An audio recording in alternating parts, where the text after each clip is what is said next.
Hello दोस्तों, आप सभी का स्वागत है हमारे चैनल शाश्वत फिजिक्स बेसिक फिजिक्स में। चलिए, हमारी जो पिछली क्लास हुई थी है ना, उसी को आगे कंटिन्यू करते हैं। और यहाँ पर आज हम लोग देखने वाले हैं आपके जो चौथा आंग्ल मैसूर युद्ध। ठीक है, चौथा आंग्ल मैसूर युद्ध में सबसे इम्पोर्टेंट क्या है याद रखना कि इस युद्ध में जो है टीपू सुल्तान की क्या तो मृत्यु हो जाती है ना।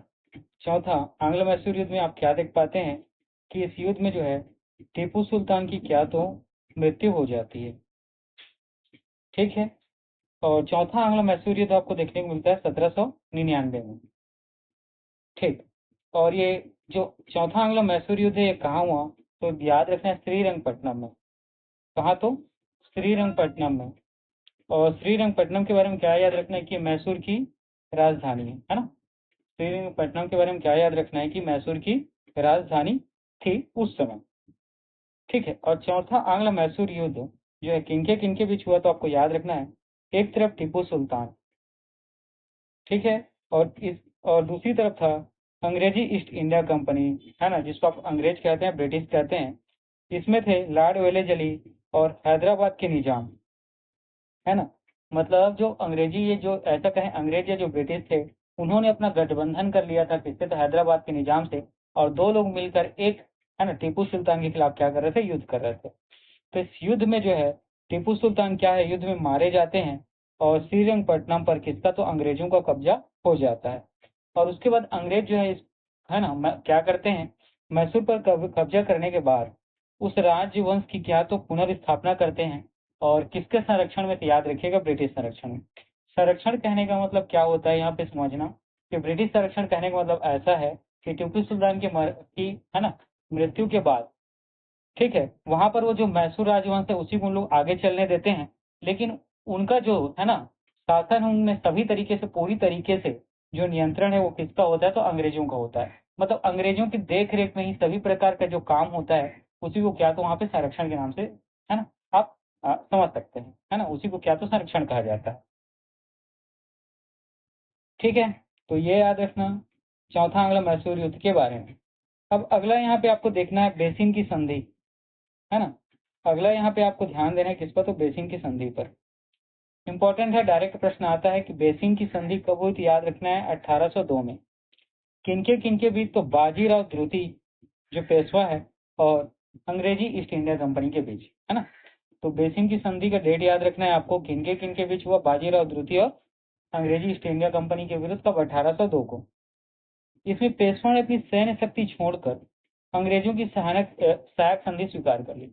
देखो, ठीक है, इसमें क्या होता है कि पेशवा ने, उनके पास जो है ना सैनिक था, उसे युद्ध करने के बजाय ये क्या करते हैं अंग्रेजों से युद्ध करने के बजाय उनकी सहायक संधि को क्या है तो स्वीकार कर लेते हैं, मतलब उनकी शर्तों को क्या कर लेते हैं, मान लेते हैं। ठीक है, कहने का मतलब यह है, एक तरफ पेशवा के सैनिक थे, दूसरी तरफ अंग्रेज थे। दोनों में क्या तो युद्ध होना था, लेकिन युद्ध ना होने के लिए, है ना, अंग्रेजों ने क्या शर्त लगा दी कि आप हमारी संधि को मानेंगे। और यहाँ पर बाजीराव द्रुति जो है पेशवा, वो क्या करते हैं, संधि को मान लेते हैं और युद्ध नहीं होता। ठीक है, इसने मराठा साम्राज्य की संप्रभुता को समाप्त कर दिया। देखिए, मराठा जो है अपने लड़ने के लिए, है ना, अपने जज्बे के लिए जाने जाते हैं, लेकिन इस आदमी ने क्या तो पहले ही सरेंडर कर दिया, जिसके कारण उनकी जो संप्रभुता है ना, उसको क्या तो ठोस पहुंचता है। और दूसरे आंग्ल मराठा युद्ध का कारण बना। ठीक है, अब चूंकि एक बार इन्होंने क्या तो आत्मसमर्पण कर दिया है ना, सरेंडर कर दिया था, तो बाजीराव द्रुति के बाद जो अन्य मराठा है, ठीक है, जो अपने लड़ने के लिए योद्धाओं के, है ना, योद्धाओं के लिए, ठीक है, और अपने साहस के लिए जाने जाते हैं, वो उनमें क्या हो गई, उनके मन में खटास रह गई। और जिसके कारण जो है दूसरा आंग्ल मराठा युद्ध इसके बाद आपको देखने को मिलता है। ठीक है, चलिए, इसके बाद जो अगला इंपॉर्टेंट है, याद रखिएगा अमृतसर की संधि।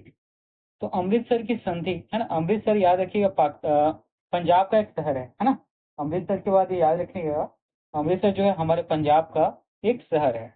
और अमृतसर की संधि हुई 1809 को। ठीक है, उस समय जो है अमृतसर के जो राजा थे, महाराजा रणजीत सिंह, है ना, ये सिख साम्राज्य के थे।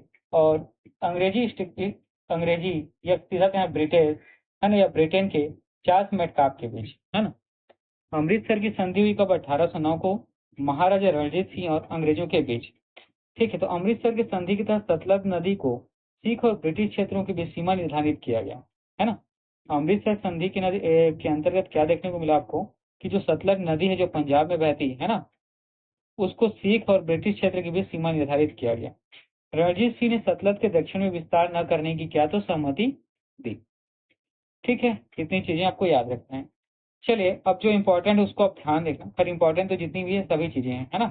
तो यहाँ पर आपको ध्यान देना है सबसे पहले। अब हम लोग बात करेंगे आपके जो 19वीं सदी के जो युद्ध और प्रशासनिक परिवर्तन है उसके बारे में, है ना। 19वीं सदी के, इसके पहले जितनी चीजों के बारे में हमने चर्चा किया वो सभी 18वीं सदी की थी। ठीक, देखिएगा, प्रथम आंग्ल अफगान युद्ध, ये 18 से 39 से लेकर 42 तक चलता है ना। प्रथम आंग्ल अफगान युद्ध, और ये युद्ध कहाँ होता है तो याद रखिएगा, अफगानिस्तान में। अंग्रेजों और अफगान, है ना, जो अफगानी है, जो उस समय क्या करते थे, अफगानी ज्यादातर कबीले में रहते थे।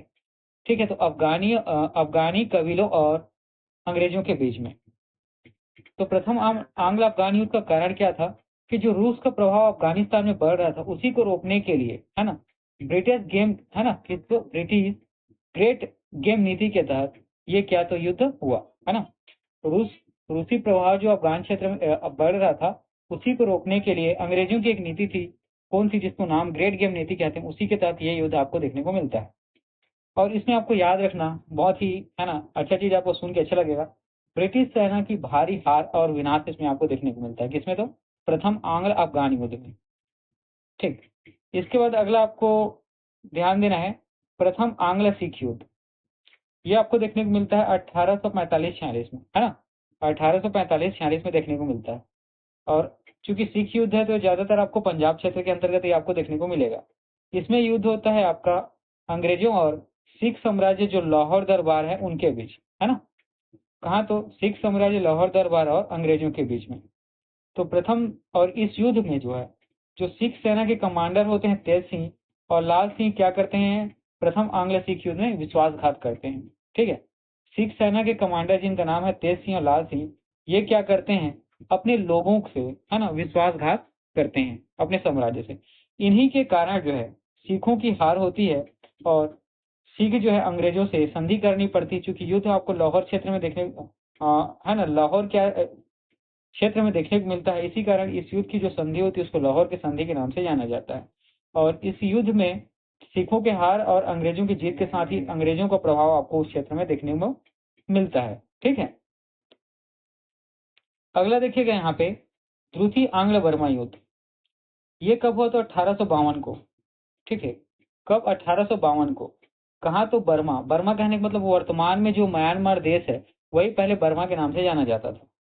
और इसमें आपको देखने को मिलता है एक तरफ ब्रिटिश अंग्रेज थे और उसके बाद दूसरा क्या है, बर्मा युद्ध कहने का मतलब क्या है, बर्मा युद्ध कहने का मतलब जो बर्मी साम्राज्य है जिसको कान बांग राजवंश के नाम से जाना जाता है, दोनों के बीच युद्ध होता है ना। अंग्रेजों और बर्मी साम्राज्य जिसको कान बांग राजवंश के नाम से जाना जाता है, द्वितीय आंग्ल बर्मा युद्ध होता है 1852 को। ठीक है, इसका परिणाम क्या होता है याद रखिएगा, इसमें ब्रिटिश जो है जीत जाते हैं। ठीक है, अब बर्मा देखिए, उत्तरी बर्मा और दक्षिणी बर्मा, उसी प्रकार निचले बर्मा का जो निचला हिस्सा है पेगु का, ब्रिटिश भारत में क्या होता है, विलय होता है। तो यही जो है निचले बर्मा पेगु, इसी का क्या होता है, ब्रिटिश भारत में विलय होता है। और यही कहा जाता है कि पहले बर्मा का जो हिस्सा भारतीय था वो यही जो है, बर्मा का निचले बर्मा का पेगु हिस्सा ही पहले हमारे भारत, है ना, देश के क्षेत्र के अंतर्गत आता था। या ऐसा कहें हमारे भारत देश के क्षेत्र में शामिल था, जो बाद में क्या हुआ, अलग हुआ। ठीक, अब यहीं पर आप देख पाते हैं 1853 सबसे ज्यादा इंपॉर्टेंट है और यहाँ से डायरेक्ट प्रश्न बनता है कि बम्बई और थाने के बीच पहले रेलवे लाइन खोली गई कब तो 1853 को। ठीक है, तो याद रखने की भारतीय रेलवे की शुरुआत आपको 1853 में देखने को मिलती है। पहली बार जो रेलगाड़ी चली वो बम्बई और थाने के बीच चली 1853 में, और ये चली भी 35 से, है ना, 34 से 35 किलोमीटर के आसपास। ठीक है, जिसने परिवहन, व्यापार और अर्थव्यवस्था को क्या तो बदल के रख दिया। ठीक है, बिल्कुल है, परिवहन, है ना, रेलगाड़ी के माध्यम से आप देखते हैं जो मालगाड़ी चलती है ना, गुड्स ट्रेन चलती है, उससे व्यापार होता है, आपकी अर्थव्यवस्था उससे चलती है। और साथ ही जो आम लोग जो इसमें क्या करते हैं, ट्रेवलिंग करते हैं, परिवहन कर पाते हैं। तो आम लोगों के साथ साथ इसमें जो है अर्थशास्त्र, अर्थव्यवस्था भी अब क्या क्या होती है, रन करती है। ठीक है, चलिए, अब देखिए राष्ट्रवाद का उदय और राजनीतिक संगठन। याद रखना है भारतीय राष्ट्रीय कांग्रेस की स्थापना ये कब हुई? तो 1885 को। कहाँ हुई? तो याद रखना है बम्बई को, है ना। इसके संस्थापक है A.O. ह्यूम। ठीक है, क्या? तो A.O. ह्यूम ये क्या होते? एक सेवानिवृत्त ब्रिटिश अधिकारी हैं, है ना। A.O. ह्यूम ये क्या थे? सेवानिवृत्त ब्रिटिश अधिकारी थे। और इनके साथ नाम याद रखना है दादा भाई नौरोजी का और W.C. बनर्जी जी का। ठीक है, ये क्या करते हैं? इसके संस्थापक होते हैं, है ना। और उद्देश्य क्या है? शिक्षित भारतीयों के लिए राजनीतिक बहस का एक मंच प्रदान करना। ठीक है, जो INC है, इसको गठित करने का उद्देश्य क्या था कि जो जो शिक्षित भारतीय हैं उनको राजनीति में, ठीक है, क्या करना? साझेदार बनाना। ठीक है, और उसके लिए एक मंच क्या है? तो प्रदान करना।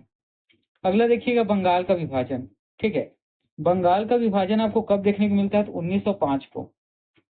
ठीक है, और बंगाल का विभाजन किया किसने? तो याद रखिएगा लॉर्ड कर्जन, जो क्या थे उस समय? बंगाल के वायसराय थे। माफ करिएगा, भारत के वायसराय थे, है ना। तो बंगाल का जो विभाजन ही 1905 को देखने को मिलता है। और ये किसके द्वारा किया गया? तो लॉर्ड कर्जन जो उस समय क्या थे? तो वो वायसराय थे। ठीक है, और बंगाल का विभाजन करने का उद्देश्य क्या था? तो याद रखिएगा प्रशासनिक सुविधा का बहाना, है ना। मतलब हम लोगों को प्रशासनिक सुविधा दे रहे हैं करके वास्तव में क्या किया गया था? बंगाली जो राष्ट्रवाद है उसको क्या करना? तो कमजोर करना था। इसका परिणाम क्या हुआ बंगाल विभाजन करने के, है ना। बंगाल को विभाजन करने के जो परिणाम है वो आपको देख सकते हैं कि व्यापक बंगालियों के द्वारा इसका क्या? तो विरोध प्रदर्शन किया गया। साथ ही वहां पर स्वदेशी आंदोलन को इसी दौरान आपको क्या? तो बहुत तेजी से चलाया गया और राष्ट्रवाद के तीव्र उभाव इसका क्या? तो कारण बना। ठीक है, अगला आपको ध्यान रखना है मुस्लिम लीग की स्थापना। ये कहाँ हुआ? तो ढाका में। ढाका कहाँ है? तो बांग्लादेश में, याद रखेगा। और मुस्लिम लीग की स्थापना का संस्थापक आगा खां, नवाब सलीमुल्लाह खां आदि व्यक्ति थे। ये दोनों नाम याद रखना, इतना आपके लिए पर्याप्त रहेगा। और मुस्लिम लीग की स्थापना का उद्देश्य था भारतीय मुसलमानों के हितों की क्या? तो रक्षा करना। ठीक है, तो देखिए जितनी भी चीजें हैं सभी की सभी मोस्ट इम्पोर्टेंट हैं और ये सभी आपके किसी न किसी परीक्षा में पूछे गए हैं। ठीक है, तो इन सभी चीजों को आपको अच्छे से याद रखना है। आप कोशिश करें नोट्स बनाते जाएं और जितनी चीजें मैं बता रहा हूँ सबको बार बार रिविजन करेंगे। आपके पेपर में इसी तरीके के क्वेश्चन आपको देखने को मिलेंगे। चलिए ठीक है, पढ़ते रहिए। आज का क्लास इतना ही।